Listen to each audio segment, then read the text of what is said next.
Gwen. Hey, what's up? Another Wicked Wednesday. If y'all missed Christina's show earlier, please be sure to go back and watch that. Yes. I believe her guest was Blaine Rohan. And Was? yeah, not feeling exactly 100%. As you know, I was under the weather yesterday. I ended up not even going to work. I spent a majority of the day in bed. Ooh. Got a little bit of a sinus headache thing here going on. And then I went to work today and I was setting up for the podcast. I finished making the ad for Kyle tonight and wrote out my list of questions. And in my hectic rush to get out of work because we were there late due to a first responder meeting, I left my list of questions on my desk. So we just go winging. We do that anyway, so it's fine. It's not the first time it's happened. Hey, Sean, I saw you down there, but it's not the first time it's happened, and it damn sure won't be the last, as we both know. Mm-mm. But how's everything going for you? I'm pretty good. Weather also aggravating me with all the pollen we have down here, but I'm gonna work my way through it and we'll be good to go. I don't miss that southern pollen. I don't miss it when you go outside and if you want to sit down on the park bench or something, you stand up with a yellow ass. I don't miss that. That is exactly. And it did rain a little bit, and we're getting through it. And it's honestly, when it's warm, it's nice, and we have some chilly days. But this weekend's actually supposed to be really good, so I'm hoping to get outside. Nice. I think we're supposed to hit 50s or 60s this weekend. I mean, I'll take it. It's better than 20s and 30s. It's supposed to be 80s here. Nice. You know what? I miss the 80 degrees at this time of year. I really do. But let me tell you, when you live up this far north, Yep. and I think Kyle can attest to this when he comes on the show. I think he'll agree with me. Once you live this far north and you see those negative temperatures during the winter, you go outside on a 40-degree day, which most people Mm-hmm. would think is cold. It's t-shirt weather for us. Yeah. Yeah. And it's insane because I never used to understand that when I lived in Alabama. I see people up north, 40 degrees in t-shirts. I'm like, these motherfuckers are crazy. Yeah. And True. now that I live up here, I'm like, they're not so crazy after all. I mean, well, most of them are actually. They a little bit. But Even when I came, and I was up, as everybody knows, I traveled a lot last year. And when I was up in Wisconsin and that kind of thing for a while, I came home and I was burning up. Absolutely yeah, burning. And everybody's like, "What's wrong with you? Because you're always cold." And I'm like, "Because I've been in that weather. It's okay here now." So, that's fair. That's fair. mhm. But without further ado, we have a great guest lined up tonight. I'm super happy to have him on. I'm not even sure if he remembers it, but several years ago, I actually did get to meet him at an event. It was many, many years ago, though. So maybe we could touch on that. Maybe he'll remember the event. He probably doesn't remember me because I didn't have a beard back then, and like the close knit shave thing I didn't even have that back then. Ooh, So, but yeah, so it's going to be a great show. He's a veteran of the paranormal, 20 years, and he's also a member of the Warner Paranormal Preservation Society. And Matt Warner is awesome. I love Matt. He's a great dude, yes. and he wrote the foreword for my book. So I'm really looking forward to having Kyle on. So please welcome to the Paranormal Unveiled family, Mr. Kyle Palm. Hey, Kyle. Is he there? I don't see things. Kyle. Maybe. Gremlins. Gremlins. Kyle, can you hear us? I can hear you. Yay. Okay. We got it. I'm We a got it. ghost. Kyle, There you how are you go. tonight? Good. How are you? Not bad, brother. First and foremost, I appreciate you coming on the show, taking an hour to chat with us. Absolutely. I was super stoked when I first asked you and you said yes, because I'll be honest, I don't think I've seen you on too many podcasts. I feel like you don't do them very often. No, not too often. But we're discussing something about that later on that I think is a pretty big announcement that I think you'd be happy to talk about. Yeah. So you're part of the Warner Paranormal Preservation Society. Yes. And I know Matt, he's an awesome guy. I've only unfortunately met him, I think, twice, maybe once, but Yeah. absolutely amazing dude. And so with you being part of that society, I assume you spent a good amount of time in the House of Hurt and Pain in Heart Stuff Hall. Many, many times. Yes. So can you tell us like what kind of experiences have you had there personally? Well, I'll start off at the hall because that's where we originally started because Matt didn't have the House of Hurt and Pain just yet. Um, but when we went to the hall, we were the first people to ever investigate there. It was a place that Matt had always wanted to investigate. He used to see the place as a child driving by growing up in Abington and seeing the big cannons. And as a little kid, that intrigued him a lot. So he always set it out as he got older, like to get into that place. And, some things finally fell into place and he was able to get in there. And then he weaseled his way into talking to them about letting us look for ghosts there somehow. And which actually turned out really well. And some of the first experiences we had there was we got a lot of interactions with like children and stuff like that, which we weren't really expecting. And then come to find out, there used to be like a school like in the parking lot. It's now a parking lot, but there was a school there back in the day. So Interesting. that has to be tied somehow. And I'm a true believer that spirits don't necessarily have to be in the location that you're picking up on with like a voice recorder or radio. I mean, a spirit box is a radio. You're picking Right. up people from states away on the radio. You're going to pick up spirits from down the street, maybe a state, like you don't know if they're actually a part of that house. And I've had many experiences where I picked up spirits that had nothing to do with the location I was in. So that's one thing to think about. Always look at the small details. Yeah, because actually I was going to touch on that later based off of one of your YouTube videos. So we're definitely going to circle back around to that. Yeah. So that was really a lot of it in the beginning. We were kind of uncovering the history as we went along. There wasn't much history that we knew about. And there is a historian that works for the hall, and Matt started working with her. Some of the names we were getting and stuff like that actually started tying into some of the history of the place. So, I mean, how do you explain that? I mean, realistically? Yeah, true. And like we just walked in there one day, we're getting kids, and we had no idea there was a school literally in the parking lot that's now a bank. That's crazy. Yeah, It really is. That is crazy. And it was like a place for families back in the day, so there probably was a lot of kids there.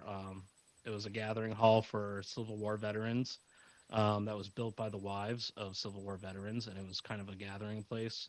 And some of the stuff we found in the building led us to believe that it was also an Oddfellows meeting location. We had like the coffin, the skeleton, a lot of uniforms and stuff that all tied to like Oddfellow stuff. And yeah, since then we've had a lot of different experiences there. A lot of different teams come through. A lot of people getting similar experiences as us. We were actually last October on WBZ 13 News in Boston. Yes. Where we brought their meteorologist Jacob Wyckoff on an investigation. And there's a spirit there called Samuel. Now, Samuel was one of the only Confederate soldiers that came up north after the war because his daughter had moved up here, I think, because she married somebody or something like that. And he was a Civil War veteran, and he was a part of the hall. But because he was a Confederate, for some of the meetings, they didn't allow him to attend. So he would pace back and forth outside the hall. And so we get a lot of experiences of people hearing boots and footsteps and stuff like that. And the night we brought Jacob there, we went to Samuel's grave, which is a couple streets away, and we did offer for any of the spirits in the cemetery to come with us, which they did. Nice. And since then, the energy in that place has changed. The energy had went from very positive to normal, just I would say more residual kind of type of stuff to more negative. Some of the stuff we captured that night, they couldn't show on the news, and it was stuff that we've never experienced there before. And after that, we've had other events and other people come through, and a little bit more, not like wicked bad or scary, but just like more like curse words and stuff like that. So like interesting. We didn't get before, yeah, but nothing like evil and nothing scary, but just like somebody with a chip on their shoulder. Right. So I don't know how often investigations are allowed at the location, right? Do you think maybe it's not necessarily someone brought in something that's negative, but maybe the energy that people are bringing in could be affecting them in an adverse way, and they kind of feel uncomfortable about it? Could be. I mean, anything is possible. I don't claim to know everything, so I'm open to any possibilities. But I do believe, since I've been there so much, that night Matt and I went to that cemetery and we offered for other spirits to follow us, the energy definitely shifted. and has stayed since that's happened. And that is why I'm always an advocate of, if you go somewhere, don't say follow me home. Yeah. Yeah, well, I mean, we weren't going home, but Right. But you know what? I mean, that is weird though. How you know, if you go to a place like a cemetery and you say, you know, if you right, want to come with us, you can come with us, and it's so often that things actually will follow you. right. And I don't know if that's because they want that companionship because they don't typically get it, and they're like, hey, someone's actually interested in talking with me, or Probably. if they just want to leave that place. Yeah, So you've been in the paranormal field for what, 20 years? yeah. That is a very long time. You got 2 years on me. So that is a very long time. So can I ask you, what got you started in the interest of the paranormal to begin with? Was it an experience? Did you see a show, or did you read a book? So it was probably around 2007, which that was around the time like Ghost Hunters was on a lot. I remember coming home from school and it was like reruns on Wednesdays, like all the time, right after like Scariest Places on Earth. So I used to watch that all the time. So I was always interested in it. I never knew what an EVP was until I saw that show, and then I was like, wait, you can record like voices with a voice recorder, which kind of blew my mind. So I was like, that's very interesting. Um, but what got me really started was I was taking an English class in high school called Myths and Legends, um, and I wasn't doing good in it. I was failing, and my teacher told me, she was like, Kyle, if you do this it was a senior project. She was like, if you just do this project and finish it and hand it in, I will pass you. So I was like, all right. That's a And win-win. yeah, so I had my buddy Drew, and him and I got together. We reached out to like a local paranormal group, went on some investigations with them. Um, didn't really get much with them. It's actually kind of a funny story, but I went off on my own. I got a voice recorder from like Radio Shack, just like on a little like Olympus one. And I went to my grandmother's grave, which was down the street from my house, because I just figured if I'm gonna get anything, maybe I should try to contact somebody who might have been close to me. And I had asked her right before I was done talking. I maybe talked to her about 5-10 minutes, and the last thing I said before I wrapped up was, "If there's anything you would like to tell me before you passed on, can you tell me now?" And a female voice came through and said, "Be good." Clear as day. And So that, I asked my go. Yep. oh, I was gonna say, then that's pretty profound considering where you were at. Right. I was by myself. Um, I was asking a female a question. I was trying to talk to a female, and I got a female response saying "be good," which is an answer to my question. Right. It was direct correlation. Mm-hmm. Direct. And Yes. it's not that often you have that. Like, a lot of people don't realize, especially in the world of EVP, you can ask a question, but very rarely do you ever get a direct response to your question. The response could be something that sounds similar or is in the area, but it's very rarely ever completely direct. Right. And Yeah. so going off of that, I saw one of your YouTube videos today when I was at work, which I was not watching YouTube at work, for the record. Sorry. We all But do it. but no, so I saw this theory that you had, like you were using a spirit box and you were recording your session. And I absolutely love this theory about why you should record your spirit box sessions for review later. I think Yeah. the theory that you had makes logical sense to me, and Mhm. I think that more people need to hear it. Would you mind explaining that theory? I'm sure you know what I'm talking about. Oh yeah, I know exactly. So this is from 20 years of experience and Yes, getting many, many, and you're many the one who made the EVPs. video, so of course you know what I'm talking about. um, yeah, I mean, my ultimate theory is that when you die, you become a part of the universe again, and the universe is expanding at a very fast rate. Um, and sometimes spirit voices come through very fast, especially when using a spirit box. In the moment when you're listening to it, you hear a lot of shuffle, a lot of noise, and everything's coming fast. So like your brain can't process it that fast. So you have to record it and you have to go back and play it. And sometimes you get these little clips that sound like a and it sounds like nothing. If you hear that in the moment, you're gonna think that's nothing. It's not a full word. But when you go into your editing programs and you highlight that, and you slow it down. I use Premiere Pro, and you can change the speed of it, and you can change the pitch, everything like that. You can drown out all the extra noise, and then you'll get a full word, a full sentence that is answering your question. Yeah, and I can tell you that I 100% agree with this theory. And I also 100% agree with the theory that you should always record your sessions, whether with a spirit box. Because Right. I won't video record it. I'll record mine on an audio recorder. And then Mm-hmm. I'll go through with a sound editing program and I'll highlight the areas that I know I may have heard something. Because I'm a huge fan of taking notes. I timestamp a lot of stuff. And so as soon as I hit that timestamp, I go through it. I find the clip. Then I take the clip and then I slow it down. And you're right. 9 times out of 10, what sounds like just random noise ends up being a word or a sentence. Mm-hmm.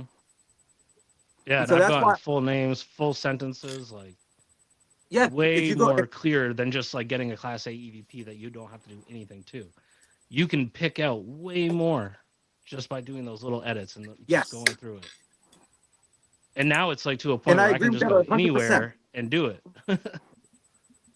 Like I could probably do it in here right now. I get something and I could be able to pick it out and Mm-hmm. something answering me. Yeah. And It's if you weird. go It's over to, weird. and if you go over to Kyle's YouTube, which is Kyle is Haunted, it's one word, correct? There's like a little dash in between, but There was a yeah, dash? Kyle is Okay. haunted. Yeah. But if you go over to Kyle is Haunted and you watch that video, he even shows you how basically he's trying to prove this theory, which in my case, in my opinion, not case, in my opinion, he does, because he actually plays for you the word that was captured during him recording it. Right. And Well, it I was think, crazy because I was explaining my theory, and then a voice came through, and I'm like, huh, what timing? right, right. And I Yeah. absolutely enjoyed the timing of that. I mean, it was literally just candid and it just happened to work that way. Right. And I also And, believe that was my grandmother because oh, she's come okay. through all throughout my history from when I started. She comes through on investigations. I know her voice and I know her message. And I had talked to you about this, but I was going through a really hard time in my life. I was going through a separation. You know, I had Yep. 2 kids, everything like that, and I was going through a separation with the mother of my children, selling my house and all that. And she told me that I am with you, which is a message I really needed at that time. Just like the And, first one she told me, which was be good, because I had just got arrested in high school.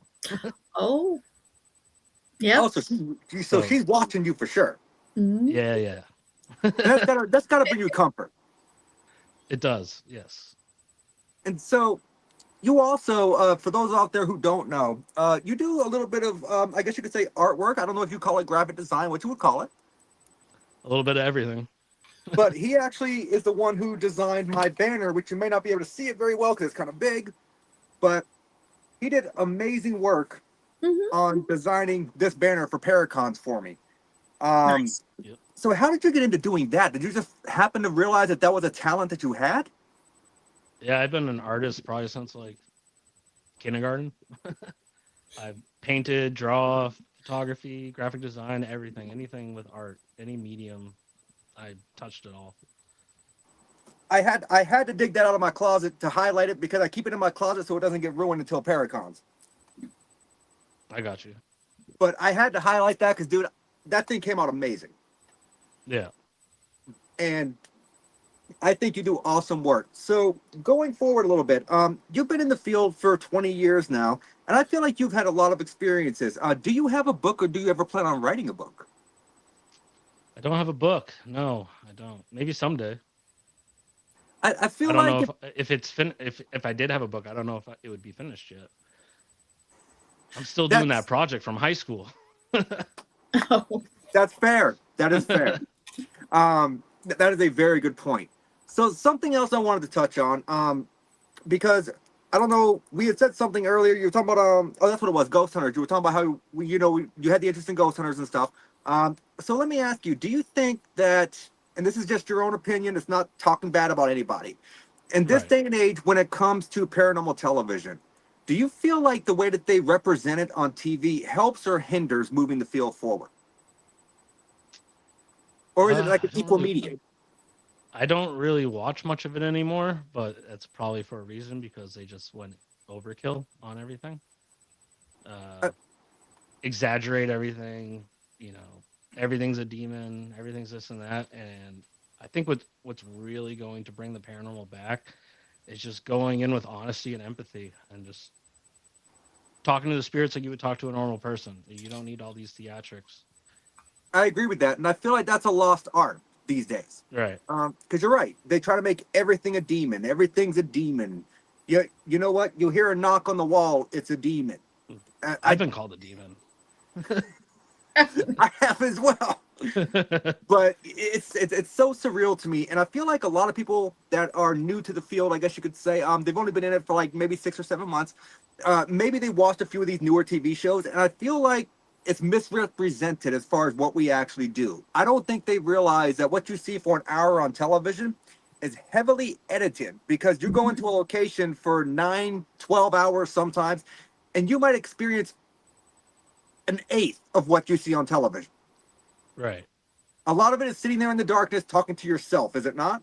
It is. It is. And then with television, you got to remember a lot of these people editing it weren't there. That's true too.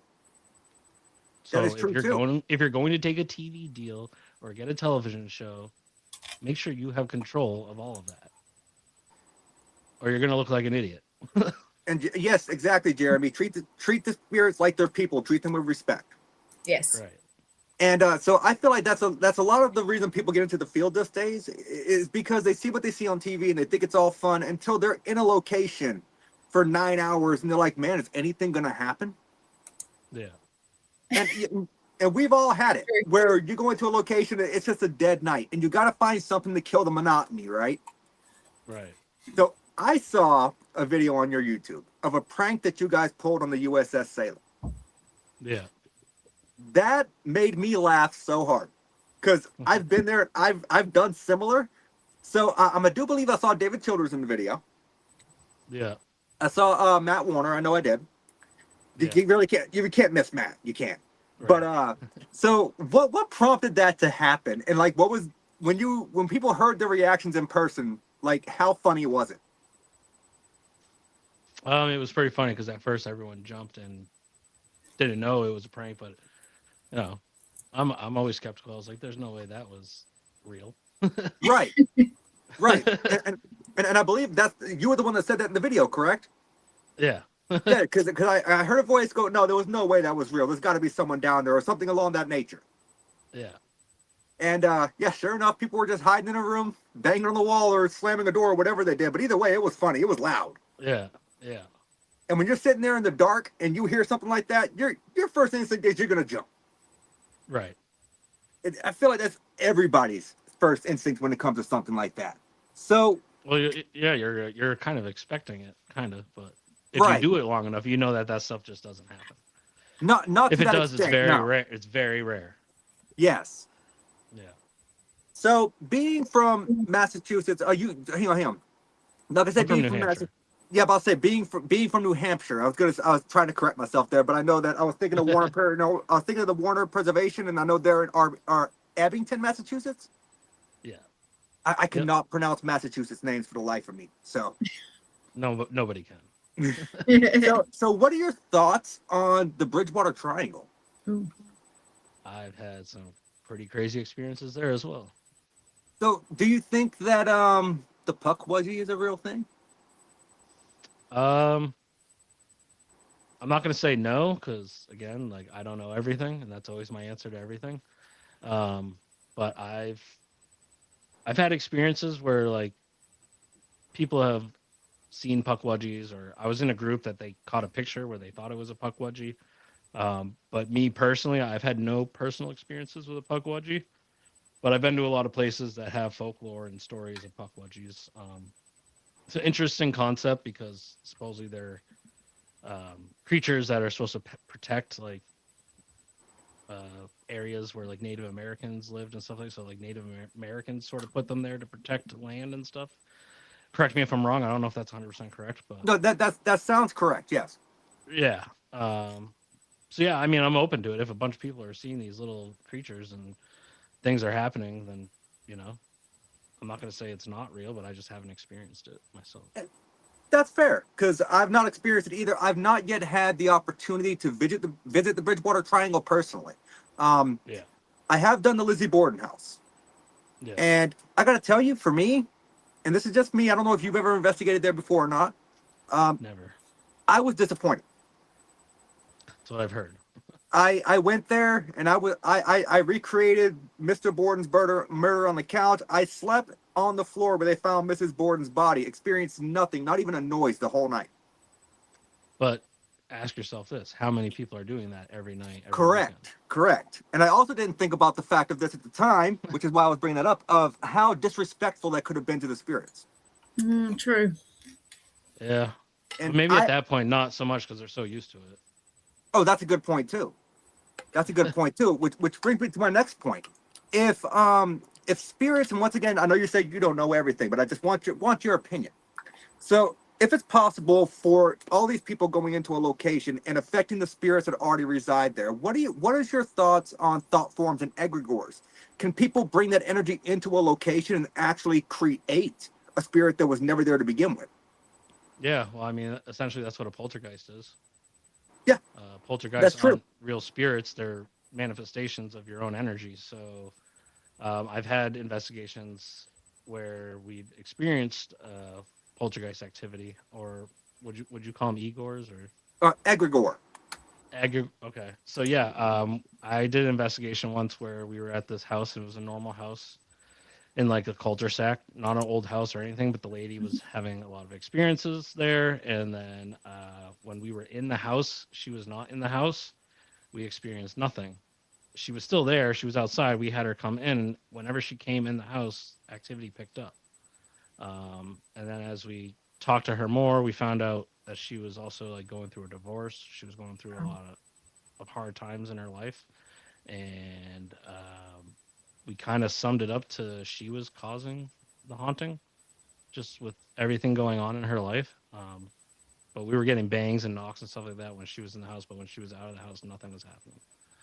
Yeah, and see, and that perfectly aligns with Dr. Hans Halser's theory on what a Right. poltergeist is. It's Right. your own inherent energy in a collective nature being, I guess you could say, pushed out of your body. Right. So that actually makes complete sense. And Gwen, I saw that post you had pinned there for a second. Could you pin that back up for a second? I just wanted to make sure I read it right. That one? Yes. That one.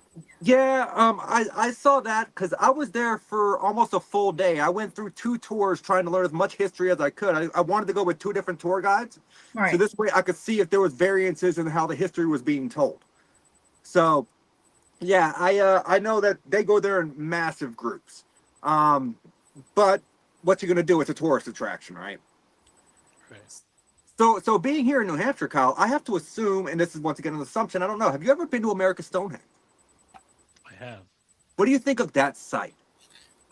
I've done a lot of work there, not to investigate there, but I have investigated some missing person cases there and used it as like a field or an energy source to connect with spirits because they say it's like what do you call it, like a highway or something? Like they have all the Yeah, like lines some and they kind all of meet up there. Yeah, I know what you're talking. It's like some kind of spiritual highway or some kind of metaphysical Right. highway or something. So when you go to like the top of the Stonehenge area, it's like a big open field kind of, but there's a bunch of trees. Yep. But there's all these trees cut out in different directions. So you have your north, south, east, and west. And I did a spirit box session there. There's a missing person case that I've been working on for quite a few years. And I was doing spirit box sessions there, trying to communicate with her, trying to see if I could get anything. And I got a lot of EVPs with names from the case, suspects from the case, and stuff like that. But I wasn't in a location where anything happened to her where she had ever been. Huh. But it was just like kind of like a theory I was kind of like testing out. Mm-hmm. And it was very interesting just to be in a random place that's supposed to be a spiritual place where they have all these ley lines and it's like a spiritual highway, and just to like be in a place that has nothing to do with like something and then like getting answers to questions and responses. I mean, how do you explain that? Yeah, you really can, especially if it's coming from particularly responses to what you were asking questions about when they should have nothing to do with that location at all. Right. That's actually really interesting. So would you consider, so I guess this could be like a 2-way question here. Because if you're doing these spirit box things, working on, like, say, the cold case thing, right? Would you consider yourself as someone who has abilities, or are you using the equipment that you have at your disposal as a secondary tool to the best of your ability? I would say more so that I always consider myself as a middleman. Okay. Mhm. I don't have abilities. Maybe I do. I mean, there's some questionable things that I've definitely like called and came true. But I consider myself more of a middleman. I'm here to give the tools for spirits to communicate. And like Fair. that's kind of my whole theory. This one I'm like working on is because I want the spirit to solve its own case, not me. And I don't want to get the credit for it. I want to just be like, hey, they solved it on their own. You just have to ask them. Fair. Who killed you? And What happened to you? Yeah. I love that aspect. So speaking of tools, your thoughts, Ouija boards. Do you think Never they're? had. Sorry about that. Go ahead. I've never had one work. Like, And that's literally what but I was about to get at. Is yeah. Do you think they're inherently evil, as mainstream media will have you believe, or do you think if you got one to work, say, and theoretically you attracted something to it, is it more along the lines of the energy of the people using it that attracted said spirit, or is it the board itself? Because it's varying It's not the opinions. board. No, it's not. I concur. It's no different than any other device. You know how often I say that? Like, A lot. I will go on podcasts and people are like, well, what are your thoughts on Ouija boards? Are they inherently evil? No. If you think about it, it's a divination tool. Any tool that you use in the paranormal you're trying to contact a spirit with is a divination tool. Right. It's no different. Right. Only one, you're using a board. The other one, you can hear them audibly. The other one, you can hear them on a recording device. With speaking of recording devices, what is your opinion on the Panasonic DR60 recorder? I've never really used one. I look for them all the time when I go to like estate sales and stuff because you get pretty good money for them. But Yeah. I know there's a lot of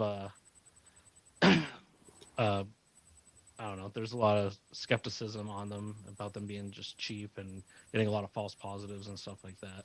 Right, and I know you can get a bunch of money for them, and to be honest with you, if you can find one at an estate sale, that's the best place to go to find If I one. find one for $5, I'm selling it for $3,000. Well, do me a favor though. Yeah, by all means, sell it for $3,000. Before you sell it for $3,000, test it out yourself a few times and formulate an opinion. Yeah, but I am also open to all devices because if spirits can manipulate a device, you can't really say it's just a bad device. Like, I mean, I That's used true. to not be with apps. Like, I was against Spirit Talker and all that stuff. I had 2 investigations that totally changed my perspective on the Spirit Talker app because we actually solved a haunting. Oh, Yes. Connected the dots and everything, and the Spirit Talker came in clutch with that. And I was like very skeptical on it, but it proved me wrong. see, I would be interested in that because that's what my first book is about. My first book is Downloading for the Dead, Investigating Paranormal Applications. Mhm. Yeah. And so I would be very interested in that. And Spirit Talker is actually on my list for season 2.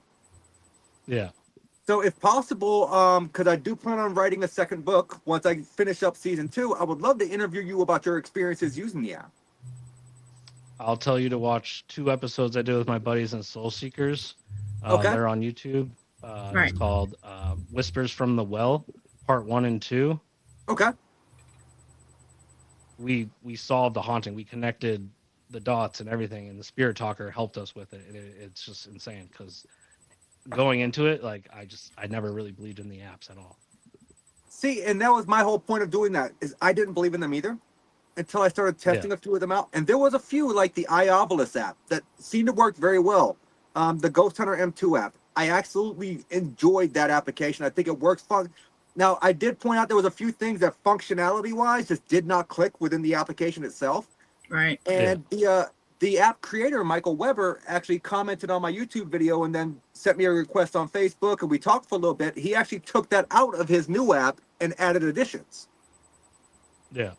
So I like it when someone actually listens to what you have to say, and you're not giving a harsh criticism. You're just telling the truth based on what you experience. Right. So another question I had for you, considering the fact that you've been in the field for so long, you've probably been to a lot of places. Do you have a favorite place that you've ever been? It's a very tough question.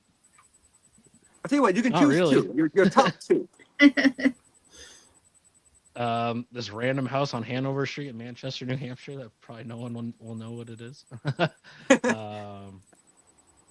But yeah, I mean, some local, just honestly, just like private investigations that I've been to, where I've gotten the craziest responses and experiences. But I mean, I would say for like known locations, St. Albans is a big one.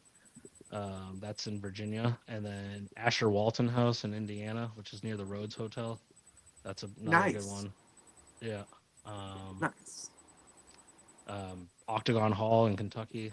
That was a Oh, I've fun not one. been, but I've heard so many great things. Yeah. Then around here, there's not really much around here, but I'll say, Matt's house, House of Hurt and Pain, Hmm. and the Hall. I've had just more crazy stuff happen there when I'm just like sleeping over Matt's, not even doing like investigating.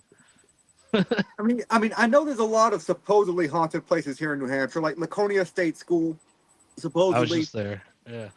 I've heard supposed things. Of course, you have the Robert Frost Farmstead over in Derry.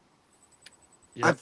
I've heard things about that place, but they are very stingent to let people in there, so to speak. So That's all New Hampshire. yeah, and that's about the only two. That's about it here in New Hampshire, unless you want to go up to the White Mountains to the Omni Hotel. I've been to the Princess Room at Mount Washington. That was actually very haunted. Yes, I have been to the Mount Washington. I've never had the investigation to investigate, but just going to walk the facility, it's so beautiful. Yeah, my great grandfather was one of the original like line cooks or like chefs there.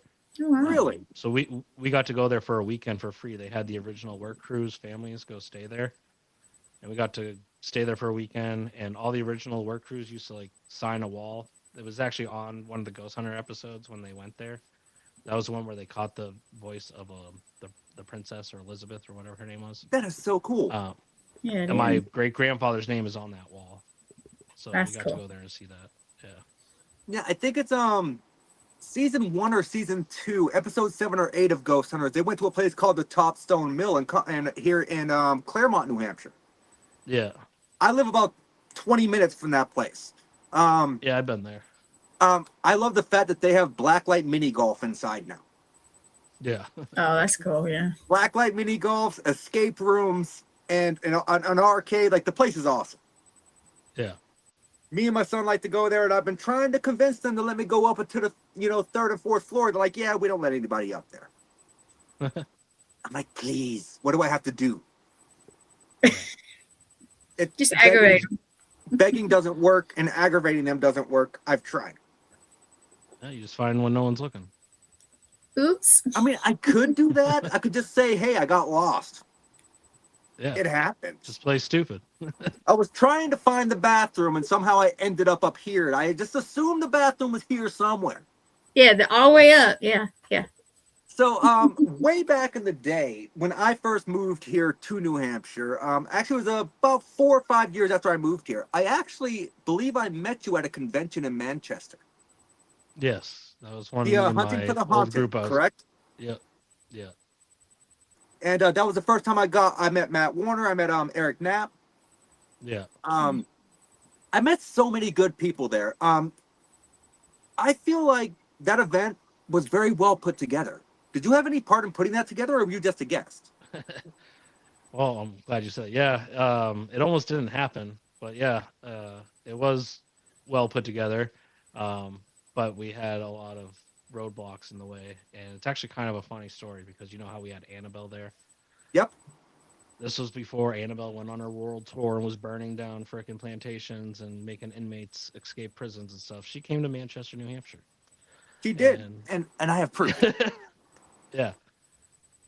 Well, nothing happened, but So my favorite part about that event is that we were supposed to do an investigation like after the event, and there's this house, the Pink House in Londonderry, which is like notoriously haunted. We had it all set up, ready to go. The lady that was supposed to let us all in there got in a car accident. Like, Oh. Facts. yeah, so we couldn't go. So Eric and I were like freaking out, and we had all these people that were pissed because they paid extra money for an investigation. So we had to improvise really quick. We talked to the hotel. They let us get a room, like a conference room down in the hotel. And then everyone was there with a bunch of haunted objects and haunted dolls. So you had a bunch of grown men and grown women in a random room in a hotel with their devices all talking to dolls.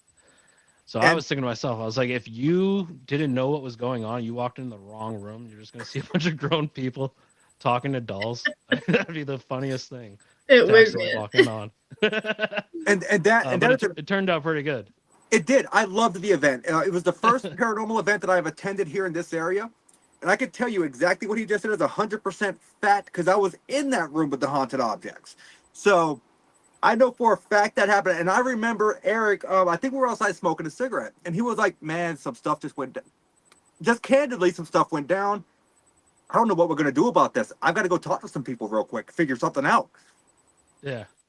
And I was like, "I don't know what's going on, but I'm sure y'all could, because y'all got something going on." Because that was literally, I'd known Eric for like a whole 5 minutes, and then he got a Right. phone call, walked off, came back, and he just kind of seemed really stressed. Yeah. So our investigation, the lady got in a car accident and couldn't do the investigation. Yeah, Yeah. it was. But you know what though? I feel like the night, even if we went and done that investigation, I feel like everyone in that room had a lot of fun. Yeah. It was a lot of fun. I feel like we all had a good time. I know I tried on a few of the masks that I saw. Uh, Yeah. Gwen, I have to send you those pictures.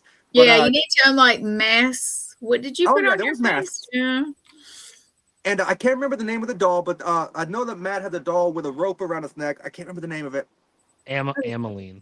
Emily, thank you. That was the first time I saw that doll. I didn't want to go nowhere near it, Yeah. and it's not often I don't want to go near something. I saw it and I'm like, that makes me a little uncomfy. And I don't know if it was just the aesthetic of the doll because of how it looks or the backstory. I don't know what it was, but I'm like, yeah, I don't want to go near. I ended up taking a selfie with it by the end of the night, but Well, you have to. it happens. But no, I absolutely loved that event. I thought it went great, and that was the first time I met you. First time I met Matt, Eric. I feel like there was several other people there the first time I ever met them too. I think Sam Baltrusis might have been there. I'm not sure about that one. Maybe I don't remember. I know I don't it think was he all was like there as a guest. it was all the NSPR guys. Yeah, I'm not sure if he was there as a guest, but I know I had met him somewhere around that area walking through. Yeah. But no, I think that I wish that event would come back because it was so close. I know it's probably not going to happen, but it was so close to where I'm at, so close to where you're at, and it was just well put together. Yeah.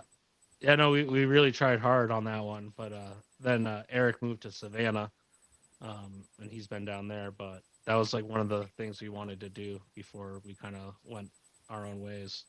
Well, I I congratulate think you we guys. succeeded at that. Yeah. I congratulate you guys on a job very well done. Thank you. So once again, something else I want to touch on, jumping topics. So in the pre-show we were talking here, Russ. In the pre-show we were talking a little bit. You have a podcast coming up soon. Mm-hmm. I do. Yes. So can you touch on that a little bit for us? Yeah, so me and my friend Austin Harley, we're starting a podcast called Unordinary and Unorthodox Podcast. We're pretty much going to try to touch on anything paranormal, music, try to talk to like bands and stuff like that. Anything that we're interested, urbex, stuff like that. And we don't really have a plan. We're just going to kind of talk about the things that interest us and try to talk to people that do the things that interest us and go from there. You know, sometimes some of the best podcasts, they're not planned. Yeah, exactly. Right. Like, I know my Yeah. podcast. Go ahead. No, I was just gonna say we really love paranormal stuff, abandoned places, and music. So Yeah, and that's what it's all about. Because I like, Yeah. for me, I know my podcast is called Paranormal Unveiled, but I have actors lined up. I have musicians lined up. I have past wrestlers lined up. Like, we're going to be going all over the gambit. Right. That's the whole point, is you're doing the show because you want to have fun. Right. And so what can we expect from the first episode if you're able to talk about that at all? So we're gonna try to shoot for it this Sunday, and then we'll probably just go over our origin story, how Austin and I met, and some of the investigations we've done together, which is the one I told you about, the Whispers from the Well, where Yep. we used that Spirit Talker app and we like solved the haunting. So we'll probably touch on that, and then just kind of plans for the future and looking for guests and stuff like that. Nice. Well, if there's anything I can do to help you out as far as looking for guests, Kyle, you just let me know. I'll do what I can. Oh yeah. Yeah, absolutely. So let me ask, what are your thoughts on, I know your thoughts on puck wedges, and I guess technically it is one, in my opinion, or it could be an elemental. What are your thoughts on cryptids? Cryptids are cool. Have you ever I experienced anything with a cryptid? Not really. Like, I've been into it, but I've never experienced anything like a cryptid.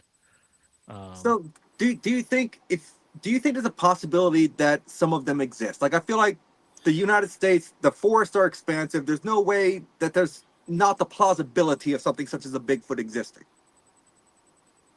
Oh, 100%. I mean, how often do you see moose? That's a very actually good analogy. Yeah, that's a what I always valid say. That's point. true. Yeah. I might have to steal that one from you and use that next time someone asks me. That's what I always say. How often do you see a moose? That is fair. That's good. So, I like I that. recently got a shirt that said Mothman stole my catalytic converter. Do you think Mothman really steals catalytic converters? I mean, he might if he. Nathaniel. Look, I I was put the going to say shirt. something bad, but No, look, I put Wait, I put hold the on. shirt, Give me 1 second. and it Go says, ahead. Go ahead. does Mothman do fentanyl? So Be wise, Mothman. So literally, when I posted a picture of that shirt, someone said, "Doesn't sound like Mothman, sounds like Meth Man." I was like, "Oh." Yeah, there you go. But that was by far one of my favorite shirts that I've gotten all year. Yeah. So there was something. Sorry, like I said, I left my list of questions at home, and I had a whole list for you. Like, this sucks that I left my questions at work. So another one of the YouTube videos that's what it was that I really wanted to touch on, because I found this so fascinating. On your YouTube, there was a video that you took at Wilson Castle in Proctor, Vermont. Yeah. And you were talking about a shadow that happens to move. So I watched this video over and over and over again. First thing, I commend you for the way that you were describing what was going on in the video. How you said, you see the light and the reflection there, that's my IR light, I'm panning this way. And then you would pointed out the shadow as it moved. You didn't like draw an arrow to it or anything, but you can physically see it. You didn't have to. Right. And the way the shadow moved, and how you said, if you noticed, the shadow moved before I turned. Right. That was a very intriguing video to me. And could you explain how the whole thing went down during that moment? Like, how did you feel when you realized what you captured? Were you feeling anything strange in the room at that point in time, if you remember? No, but I am a detail person, so I think of every and any possible way to explain something before even going the route of paranormal. I'm also a photographer. I know how cameras work. I know how lenses work. I know frame rates and everything. Anything like that can totally trick you to thinking you caught something paranormal. That's true. And I can And tell if you don't understand that stuff, you can easily just think you caught something and it's nothing. But yeah, that was my main point was there. I was panning. And as I was panning, that shadow moved before and in the opposite direction. Yes. And that is a fact. And if you guys have not seen that video, you need to go over there and watch that, because that is very interesting to me. Because I got to go to Wilson Castle last year, and very beautiful place. It just kind of shocked me when I saw that, because I was like, okay, I've seen a lot of videos come out of Wilson Castle, and most of them I can sit here and kind of explain. Mm-hmm. This one, I'm like, I've got nothing, and I'm normally the guy that can do that. Right. But I didn't have to do the legwork because you did it all for me as you were explaining it, which I appreciate, but I kind of wanted to do that myself. That's what I do. And people That's get great. mad at me, but Now, I'm not mad at you, brother. I'm not mad at you at all. I love the way that you did it because you're educating at the same time. That's Right. great. And from, my sister's a professional photographer. So normally if I have questions about a video or a photo that I can't explain, I send it to her beforehand. So this way I can say, okay, if I can't explain it and she might not have an explanation, then I might have something here. see, and that's smart because that's always my argument. You can only explain something as far as your knowledge goes. That's So true. Right. if you're using a device that you don't know everything about, somebody else might know more about it. It might be able to explain what you're capturing. Right. You just might not know everything about it. And that's what I love, being able to bounce stuff off of her. Cause she has been flown to Venice. She's been flown to Korea to do photographs for people. So Right. she's been in business for a very long time. She does excellent work. And so if I ever have a question about anything I've captured, or if someone sends me something and I'm like, look, I really don't know what I'm looking at here, but I've got someone who may, let me run it by them first. Right. And That's what you because should do. I only know what I know. That's it. Exactly. Because then you And can post online and claim it to be a ghost and you're saying it's paranormal, and then somebody is going to rip you apart in the comments because they actually know more than yes, yes. Yep. And in this field, your credibility and your word is all you have, That's true. you. Right. realistically, in my opinion. So what are your plans going forward in the next few years? I know you got the podcast coming out. Are you guys you going to be doing any events? Do you have anything else coming up? Yeah. We have an event this weekend that we're putting on. I mean, the tickets are already all sold out, but Warner Paranormal and Soul Seekers, we're doing a two location, uh, two locations one night. House of Hurt and Pain and Hearts of Hall. So Matt and our buddies and Soul Seekers did two episodes at the House of Hurt and Pain, and then they did one at Hearts of Hall. The House of Hurt and Pain series that they did is amazing. So if anyone out there wants to go check that out, it's Soul Seekers Paranormal NE on YouTube. Look at House of Hurt and Pain parts 1 and 2. They will be getting a These follow guys, from me as soon as the show's over. yeah, and these guys are the real deal. You know, they don't do jump scares or anything. My friend Austin Allen and I got Corey, to meet them and online. They were sorry. actually very cool. Yeah. Yeah, so they're a lot like Matt and I, and we all have the same values and the same kind of outview on this stuff. So they handle everything with respect, treat Yes. these spirits just like you're meeting somebody for the first time, and go in it with empathy. And and they did that. They did that, and they connected with a spirit that was dealing with a domestic violence situation.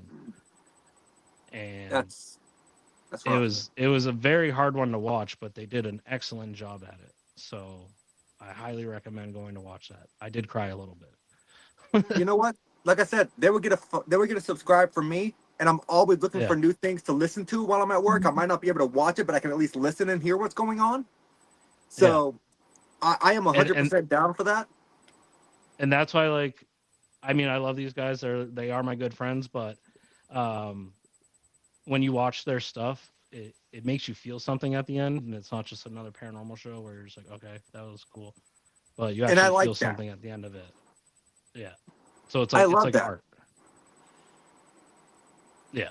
Well, when it comes to that, that's the whole point. Is the shows that you have nowadays, you don't feel anything at the end. You're like, what the did I Right. just watch?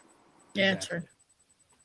But if I can listen to or watch a show that makes me feel something like, okay, this is what it's about, then I'm here for it. Yeah. 150% I'm here for it. Yeah. So what else you got going on? We're doing that, and then we do our event at Wilson Castle every Halloween weekend. We do like a big ball or party there. Mhm. I'm doing, I think it's May 8th. There might still be some tickets available at Heart Stuff Hall. I'm going to be leading a design your own Ouija board event where you're going to do your own little arts and crafts. I'm making some stencils. You can make your own Ouija board, and then we're going to do an investigation at the end of the night. Sort of like a paint night kind of thing. I like it. I like it. Yeah. So I see we got about 3 minutes left, Kyle. Before I ask my typical 3 questions that I ask everybody else before we end the show, where can people find you? Like as far as your socials, plug your stuff. Kyle is Haunted 13 on all socials. Nice. You know, that was the quickest plug I've ever heard. I know. I love it. But that was makes it easy to sign in. It does. But that was awesome. So yeah. I always end my podcast off with 3 specific questions. 2 of them are multi-part. Okay. Question number 1. Everyone in the paranormal has a bucket list that they would like to go and investigate at. You could choose one location. All expenses paid. Where are you going? Island of the Dolls. Oh, Mexico. Yeah. Oh, that place is creepy. Out of all places, why would you choose that? I love Mexico. I think it's a good one, though. Yeah. No, it is. I've not gotten that answer before, but dear God, that place is creepy. I'm taking a doll. I mean, I would go if I had to. If you had willingly, I don't know. Willingly, It's look, I'm not. Go ahead. I was saying it's that or Poveglia. One of those.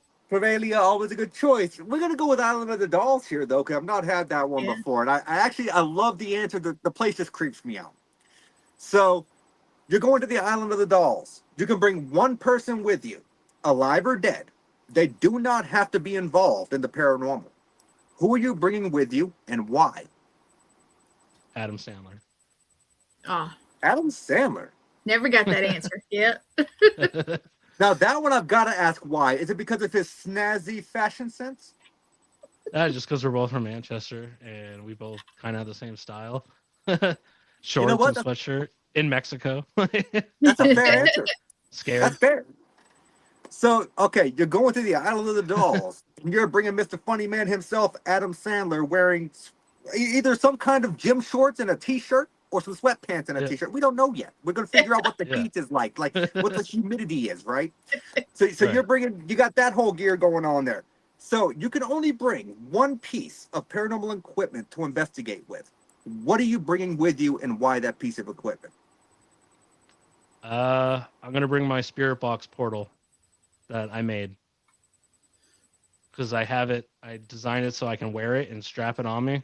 Oh, good. It's wireless, so I can walk around and have it. And it's very portable. I love it. So Island of the Dolls with Adam Sandler wearing whatever garb fits the season. And the portal box that you invented or designed, basically, correct? Yeah, it's not my design, but I bought all the parts to Well, no, like you made it the way you like it. Yeah, he adapted it. Yes, that's what I meant. Adapted. That's the word I was looking for. It's a much cheaper version than the ones they sell on all those sites. Smart, actually. Yeah. That's what matters. All right. So let me tell you, I appreciate you coming on the show. This has been an awesome hour. I really enjoyed talking to you. We got one more ad to run. If you wouldn't mind hanging around in the background for like, say, another 5 or 7 minutes. And I got one more follow-up that I always ask after the show. All right. Sounds good. Thank you so much, buddy, for coming on. I really appreciate it, and I enjoyed the conversation. No, yeah. Thanks for having me. All right. See you in a minute. I feel like that was awesome. It was. And he adapted his own piece of equipment. I'm all for that. That's awesome. Yeah. I was not expecting Adam Sandler as an answer. That one came out of left field for me. Yeah. I'm like, what? Never heard that one. But once it was explained, I'm like, okay, that's fair. I get it. That makes sense. It does. It was a great answer. I loved it. Never gotten the Island of the Dolls before. Don't get me wrong. As I said, if I was held hostage, I would go to the Island of the Dolls, but I don't think I'd go there willingly. Just because the dolls are creepy. I'm not afraid of them. They're just creepy. Come on, you're a little bit afraid. At least one of them, maybe. Actually, there is one that apparently talks, and I don't Ooh. like that. If that damn thing talks around me, I'm gonna hit it with a rock. I'm just You saying. are funny as I don't know. Okay. Just hit it with I'm a just saying. But guys, that was another episode of the Paranormal Unveiled here on Wicked Wednesday, the midday, or technically the middle show of Wicked Wednesdays. There you go. Be sure to stay tuned for Twisted Tales with Jeremy Cotter. He told me how to pronounce his guest's last name earlier, and I've already forgotten. No But clue. he's got an amazing guest coming on. Me and him discussed him a little bit earlier. You're not gonna want to miss it. That's gonna be at 9:30 p.m. EST to finish out and wrapping up Wicked Wednesdays. So everybody, I thank you so much for joining in. I had a great time. Gwen, I hope you did, and I hope did. Kyle did as well. And I will see you guys next week. Same spooky time, same spooky network. Y'all have a good night. Good night.